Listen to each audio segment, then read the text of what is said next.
Welcome back here to Wake Up Call with Dan Tortora inside of the Heritage Hill Studios. Heritage Hill coming to you on 3149 Sweet Road in Pompey, New York, out in the country of central and upstate New York. And you'll find their newest location at 628 South Main Street in North Syracuse, New York at Sweetheart Corners. That's Heritage Hill North by the Syracuse Hancock International Airport. And when you jump onto a flight from Syracuse, it is 45 minutes, a swift 45 minutes over to see the New York Jets play, and the Jets going on this season for 2024-25. I'm here with offensive coordinator Nate Hackett. Nate and I have known each other for many years, over a decade, met back in Syracuse, then Buffalo, then Jacksonville, then Green Bay, then Denver to where we are right now. Mr. Hack, how are we doing? Doing great. God, when you say it that way, it seems like it's been a heck of a journey for all the years that we've known each other. It has been. It's been a long journey, but it's been a good journey, and I think we've learned a lot and taken a lot from this. So, you're here with the New York Jets, and this Broadway connection here. We know that no matter what the record is, the Jets are always in the news. What has been that experience like for you to be in Gotham City, so to speak? Awesome. I feel like I'm Batman. I mean, uh, in the end, this is the biggest market there is in the world, the biggest stage, and why would you want it any other way? So for you, coming off of last season, obviously not the season that was anticipated, with Aaron Rodgers coming in at quarterback, a lot of hopes for the Super Bowl, and a lot of fans energized. And after just a few minutes in the first game of the season, life changes for the Jets. As the leader of the offense, there on the sideline, working through this situation, trying to find the right quarterback, trying to find the right fit, and trying to piece together a season without Aaron Rodgers. What was that like for you, and how did that challenge you that everything that you had hoped for changed within just a few minutes? I mean, that's unfortunately that's part of this football game. I mean, when you get into this thing, you got to be ready to adjust. You got to be able to find a way to do anything and everything you can to put your guys in the best position possible. Unfortunately, as a coach, there's things that we can't control, whether it be injuries or, I mean, there's a lot of guys out there that you're trying to coordinate consistently throughout the year. And I think that going through that experience, there's always adversity during a season. Somehow, some way, you're going to face it. And you learn a lot about people. You learn a lot about the players. You learn a lot about the coaches you work with every day. And I think in the end, it wasn't what we wanted, but you just continually try to find ways to grow from it. All the adversity that you face as a coach, as a player in this game, it's got to make you stronger. And that's how we look at it. And for you, I mean, you've spent a lot of time with Aaron, and this relationship goes back to Green Bay. There's a lot of opinions of Aaron Rodgers, but it seems like a lot of people don't truly know the man. And in most cases in sports and entertainment, 99.9% of the people that are talking about the man or woman have never spent time with them. You have spent a lot of time getting to know him and seeing him grow through his career. How would you describe Aaron Rodgers through the eyes of someone who actually knows him, as opposed to many talking heads that act like they know him?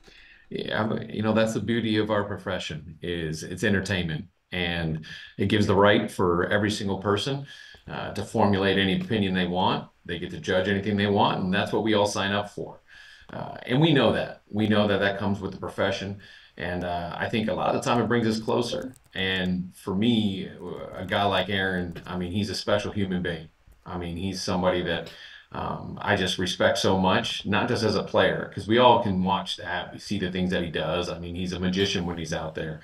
But just to know him as a human being is something that I'm honored to have gotten within my life, and my family have had that opportunity to get to know him because I mean he's just so amazing, just as a friend, as a person, just in the locker room. I've always said I think that's maybe more of a superpower for him than anything else is how he talks to the guys. It's sincere, and I mean he truly loves to play the game and be in that locker room with the guys and go out to practice and joke around and be serious and get angry at people. I mean he's the epitome of that it factor on how he just is as a human being. And I mean just the amount of time that we spend in a meeting room, you have to enjoy yourself as much as possible. And it's somebody that you can mess with and you can jab at and push at the same time. And so, our relationship has been something that that I've cherished since I've gotten to know him and will cherish for the rest of my life.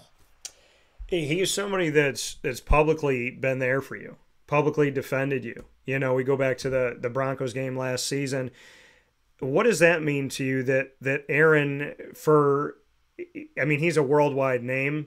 He's a very recognizable face, not just with the Jets, but with the NFL. To have him step out and be there for you, what do they say, that your true friends are the ones that fight for you in rooms that you're not in?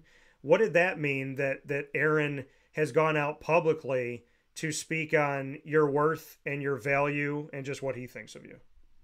Yeah, in the end, he knows who I am. He knows who I am as a person. He knows how I work. He knows the things that I understand, and I think that's something that I'm grateful for. And he speaks. In my opinion, he speaks his truth. That's the brilliant thing about Aaron. Whatever he says is what his truth is, because otherwise, he'll tell you good and bad. He tells me good and bad.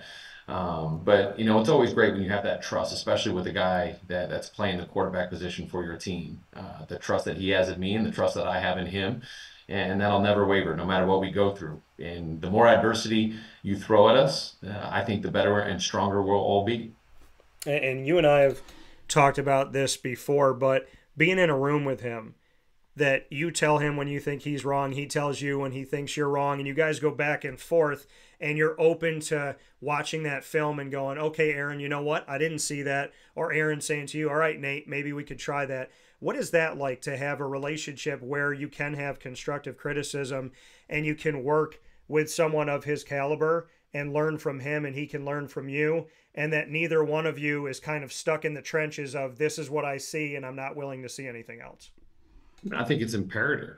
To have the ability for open discussion on any topic whatsoever, and to be able to challenge each other and know in the end we have the mindset of what's best for the team. And I think that that's so important, because it's going to make you either feel more convicted in something that you believe, or if something's proven wrong, you now have the ability to revisit it and maybe make it better. So you always want that. That's how we want it with the coaches, with the players, with everybody, is that if as a coach, you always, if you're questioned, it's something that, again, if you don't have a reason for it, then you should either change it or find something else to do. And unless you can truly prove that that's the right thing to do. And I think that's something that I appreciate from him, because if there is something that he's like, what are we doing? Why would we do that? I know he's always going to challenge me, and I know I always have to have an answer and a reasoning for what we're doing. So it makes me better, makes me more detailed in every single thing that I do, along with all the coaches and players. So I just think that just makes a team better. Yeah, and for you, speaking here with Nate Hackett, offensive coordinator here on Wake Up Call with Dan Tortora, coordinator of the New York Jets on the offensive side of the ball, inside of the Heritage Hill Studios, the weapons that are there for you offensively, some of them returning, some of them coming onto the team for the first time ever.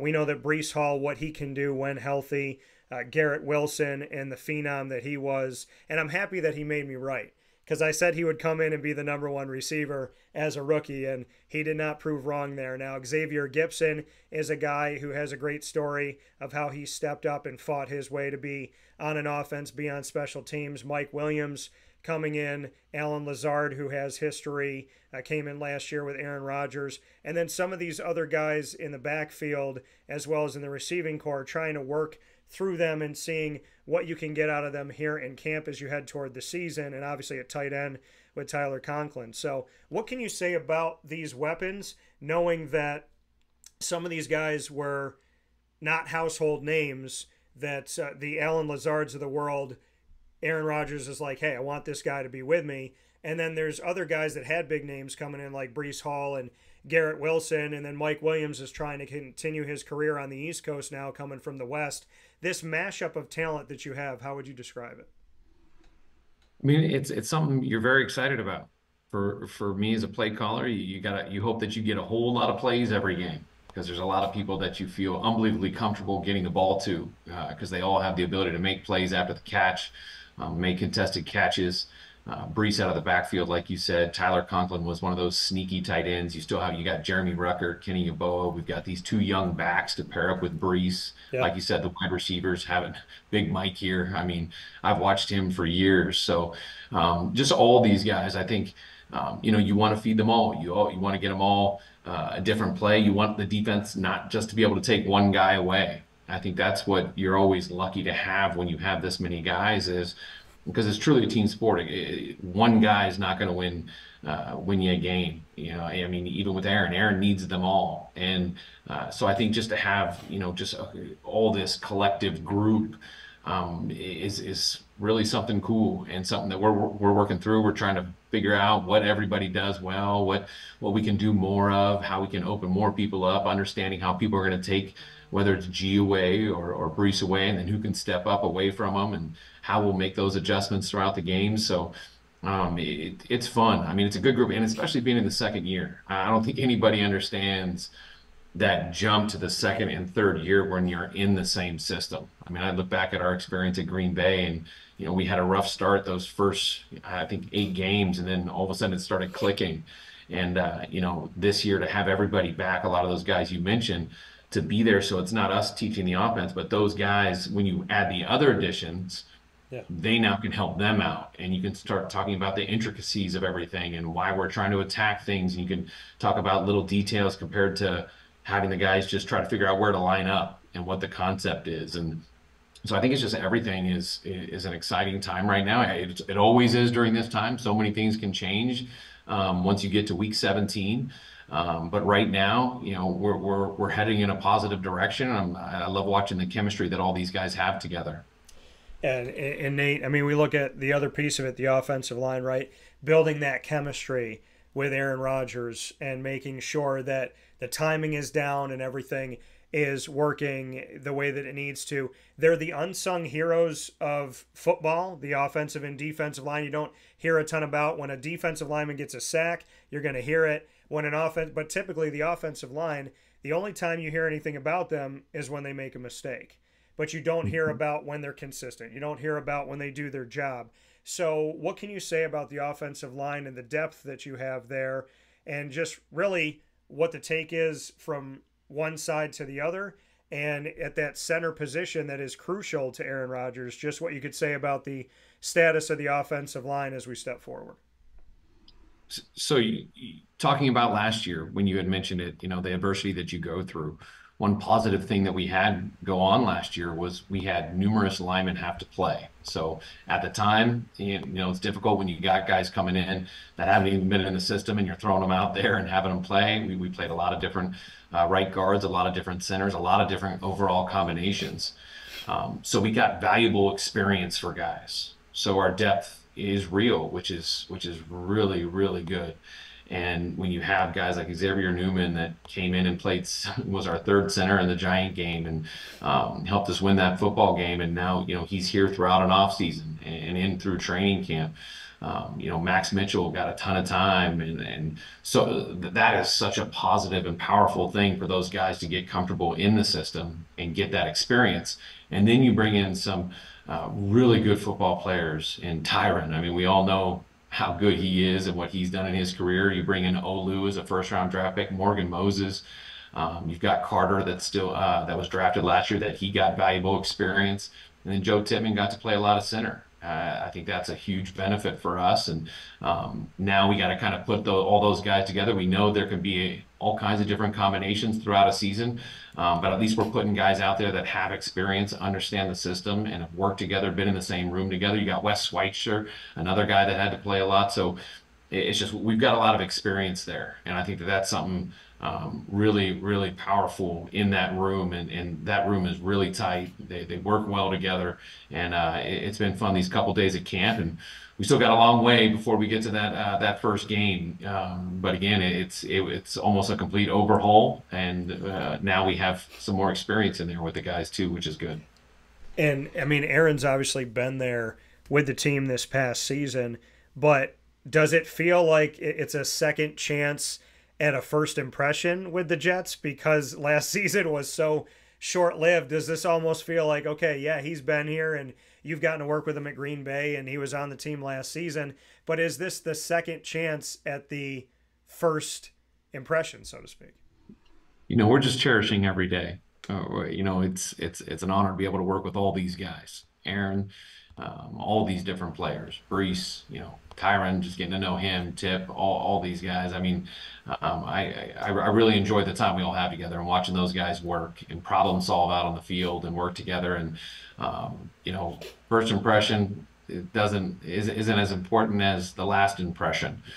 So we just want to be in position. We want to be healthy, and we want to get through this season and get to where we want to get to, which is a long road ahead. So we can't get too far ahead of us, but no, it's great to be with all these guys and watch them work. I know you love Star Wars. Have you continued the model of your offense to have Star Wars centric named plays or changes and nuances to it? Have you and Aaron had conversations of, okay, this is going to be the Millennium Falcon, this is the Han Solo play? I mean, is there a quarterback keeper called the Han Solo? I mean, I'm just wondering where we're at here. We've always talked about using some more Star Wars terms. We always have some fun ones that'll pop up here and there when we want to utilize them. But usually, whenever we are trying to find some kind of word, I always start throwing out Star Wars lines or movie lines. We're big movie guys in that room. We're always making sure, especially the young guys. I'll tell you, it's funny. You look around, you got Tyrod Taylor, who's unbelievable. He's a little older, and Aaron's older, and I'm older, and then you got these super young quarterbacks in here that haven't seen some of the classics. So we're always trying to get them caught up on movies. The team traded up in the 5th round to draft somebody that I know all too well from conversations with him and in coverage of him and his entire team these last few seasons, and that's Florida State Seminoles quarterback alum Jordan Travis. I know he comes in going through a time of injury, but he is a very talented quarterback who, if he had been healthy, I would have imagined Florida State would have been vying for a national championship last year. What are your thoughts about having Jordan Travis in the room, and what does he bring to the table? I mean, I think it's great for Jordan. I mean, I look back to, when I first got in the league, when, in the early days, young quarterbacks had opportunities to sit back and learn. I mean, you look at Aaron's path. He got to learn from Brett Favre. I mean, even Jordan Love got to learn from Aaron. You look at the Joe Montanas, all these different guys that have had a year or two to be able to just, hey, sit there and learn the system, not go out there and have to play right away. So I think it's a great opportunity for Jordan to be able to get himself right, because obviously he went through a very difficult injury, and I agree with you. I think he was that team definitely had an opportunity to go even farther. Yeah. If he had stayed healthy, and now he can get healthy and at the same time learn the NFL game, learn how to be a pro, learn the system, learn the intricacies, and he's learning from two greats and Tyrod and Aaron. So I think that's just so awesome for him to be able to sit back and learn.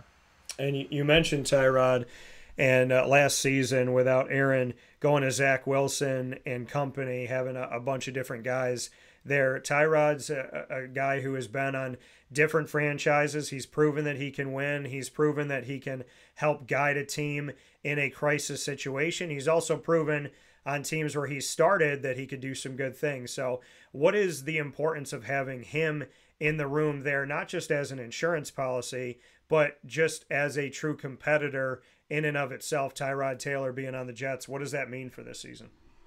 I mean, the minute Tyrod walks into the building, he just gains respect from everybody. I mean, how he carries himself, how he handles himself, how he is in the locker room, how he is in the meeting room.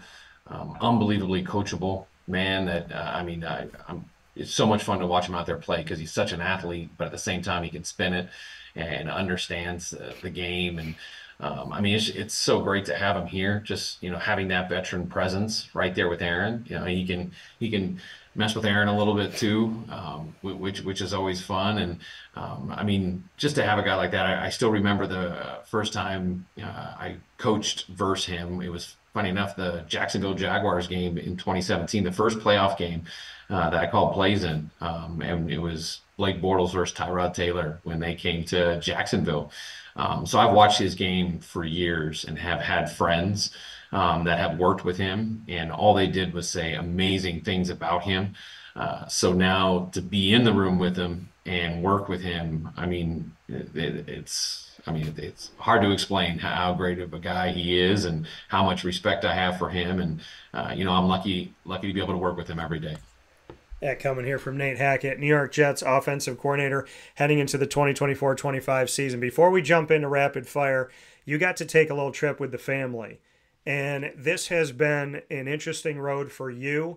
And as a coach, when you are making different stops along your career, there's some time where you're away from the family, and I know how much it means to you to be a father and a husband. So being able to get everybody here, get everyone to New York, be around the family, and to go off and be in a place where it's just you and God's country, right? Just you and nature. What that meant to you to take the trip that you got to take with your family, the time away, and knowing that as you step forward here, you guys are all going to be around each other, as opposed to these last couple years where it's been trying to have to travel and be away from everybody. No doubt. I mean, it's hard for people to understand when you have to be away from your family, when you are have to change jobs, whether you choose it or don't choose it. Being away from the family is probably the hardest thing that as coaches we have to go through. So to be able to be in your second year, have your family, there's a lot of those stresses are gone, because when we're all together, we're happy and we're enjoying life. Just to have dinner together, talk to each other, be on the same time zone together, all those little things. So, and even just to be able to get out for vacation a little bit, travel some, get out to Europe, take the kids, was just, it was unbelievable. And I was so grateful to do that with my family. And like you said, be in nature, understand how small you really are in this world when you're looking at the mountains and hiking through mountains. I mean, it's something fun, and it's great to almost reset yourself and just appreciate the little things. Yeah, Aaron did a reset, went out to the cabin with the no power thing. Could you see yourself doing that? No electricity, no phone, no DoorDash. Could you do Oh yeah. an Aaron Rodgers retreat? Without a doubt, we do a form of that every year. It's always good to unplug a little bit. This whole world, everything's watched, everything's posted. I mean, everywhere you go, you got a phone. My kids got a phone, you name it. So I think it's always good to try to set that stuff aside and focus in on each other and those important things. You spent almost 2 decades in the world of the NFL. What has changed? What stays the same in your offensive mind? Because you and I met when Doug Marrone and yourself were putting together a combination of systems, NFL systems, to bring to Syracuse. What stayed the same and what has changed in how you run your offense? I think that probably the biggest is that you always have to be ready to adjust with the guys that you have. You can always say there's a specific offense that you want to do, and if you don't have the guys that can operate it, or they might be better at something else, you have to be willing to change, and you have to have a vast enough system to be able to kind of hone in and focus in on what those guys do well. Like whenever we talk about the Syracuse experience, when we were in a two-back downhill play action world to going that third season to no huddle up tempo K-gun, that we changed up. So I think that you have to have aspects of everything in your system to be able to take advantage of the guys that you have. I think that'll never change. One thing that has changed is our practice time. You try to get all these guys ready, and just the ability to practice and the amount of practice has gone way down. So you have to be very diligent in the things that you pick to try to get the guys ready for. And because you can have this vast, but the more that you have, the harder it is to practice those things. So that's why the second year is so important, to be able to get some of those things and experiment with some new things, and but at the same time still keep your foundation. What hasn't changed is some of the old school plays that my father ran back in 1980 that Bill Walsh created. Those things still work. It's crazy. Still, some of the most basic plays are still very efficient in this league. And your head coach, when you look at Robert Saleh and what he's done with the Jets, this is year number two, and he gave you an opportunity to lead this offense. What has been your relationship like with him? You work with so many different people. How does he stand out uniquely, and why do you think he's the right leader for the Jets? Robert's awesome. I mean, I've been with Robert. I was with him at Jacksonville, so I know him well when he was a linebacker coach. Was rooting for him all the time until we had to play him when he was at the Niners. He's one of my favorites. I mean, like I said, I've known him for a long time. I respect him so much. In that role, I think the thing that makes great head coaches is they have to be real. They have to be real. They have to be themselves. They have to be honest. They have to say the truth. Yeah. And I think that's something that he does, and I appreciate that. Whether it's something positive or negative, he's always going to let me know, so I never need to know where he stands or what he's looking for or what he wants. And I think that always helps you, so you don't have any doubt. And I appreciate it. It's been a lot of fun working with him. Let's jump into rapid fire. You and I have done many years of this. So coaches never get to ask the questions. You get to put me on the hot seat. We'll go back and forth for a few. Nate, what's your first question for me? What's your favorite color? Well, that's going to suit you guys well. It's green. So, yeah. Geniuses love green. Favorite movie? Favorite movie. I love movies. The one that I can probably recite word for word from start to finish. And I'm gonna build this story before I tell you it. So, physics class in high school, science. Oh, like I consider myself to be a good student. Always push myself to get 100. It wasn't about passing. It was about getting 100 on everything. And physics was tough. And I remember in New York, you have to take the Regents. But if you pass the physics final for the teacher that we had, you would be exempt. I don't know how I did it. I was nervous going in, and I sat down in the middle of the room with my physics final. And I tell you this to this day, I can't remember a single question because in my head, this was like God's way of calming me down. He turned on this movie in my head. I saw it from the opening credits to the end credits, played the whole movie in my head while I was doing this test. Don't remember the test, just remember playing the movie in my head. And at the end of the movie, at the end of the credits, I was finishing up the test, turned it in, got like a 93, didn't have to take the Regents. The movie in my head, Liar Liar, starring Jim Carrey. That's a good Jim Carrey classic. Do you know how many people haven't even seen Ace Ventura?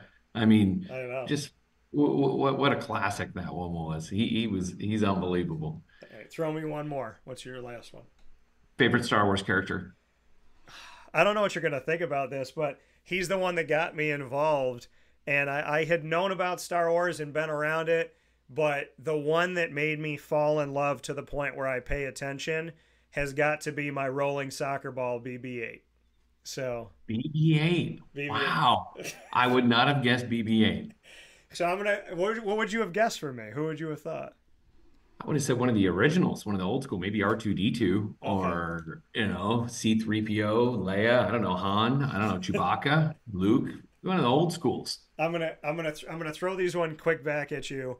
Favorite Star Wars character for you? Han Solo. Okay. Favorite thing to eat in the New York City area and where? Ooh, Sloppy Joe. Turkey Sloppy Joe. Where? Ooh, C&J's. C&J's. Okay. Last one for you. Greatest Aaron Rodgers moment not on the field between the two of you. Not on the field between the two of us. Gosh, that's a good question. There's a lot of fun ones. It wasn't on the field, but it was after a game, after we won that playoff game versus Minnesota. I would say seeing him, that first year was up and down. We were able to win a lot of games. We won 13 games that year, but a lot of the times it wasn't pretty. And we played at Minnesota in 2019, and we won the division. I think we had 2 games left. We ended up being the 2nd seed that year, but that game, it was magical. at their place and winning the division, getting the T-shirts, getting the hats. I remember seeing them and hugging them. I got the picture of it. It was one of those moments of like, okay, this what we're building here could be something really special, and I think that really hit me that night. Yeah, coming here from Nate Hackett, New York Jets offensive coordinator, heading into 2024-25 inside the NFL season and here inside of the Heritage Hill Studios on Wake Up Call. Nate, as always, I never feel like we have enough time. It flies by. But, you know, I appreciate you, brother. And I can't believe it's been over a decade that you and I have talked to each other. Long time, man. Long time. Good people hang together. I love it. I love it. I appreciate you as always. And obviously, God bless with the season. All right. Appreciate you. Have a good one. Thank you.